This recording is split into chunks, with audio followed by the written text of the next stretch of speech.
પહેલાં તો હું વન વિભાગમાં તમામને હું આવકારું છું. વડોદરા વિસ્તારની આજુબાજુ ઢાઢર વિશ્વામિત્રી નદીમાં આપણને ઘણા બધા પ્રકારના કાચબા જોવા મળે છે. અહીંયા ગંગેસ્ટિક, ફ્લેપશેપ, સોફ્ટશેલ ટર્ટલ જોવા મળે છે.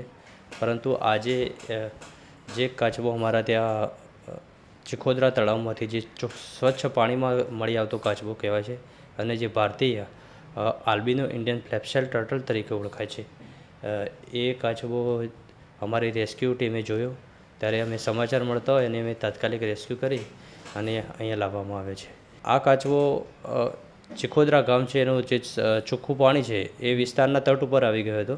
જ્યારે અમે જોયું તો અમને મેસેજ આપ્યા, અમારી જે વોલેન્ટિયરો છે એમને મેસેજ આપ્યા કે આ કાચબા ઉપર કોઈ કેમિકલ અસર હોય એવું જણાઈ આવે છે.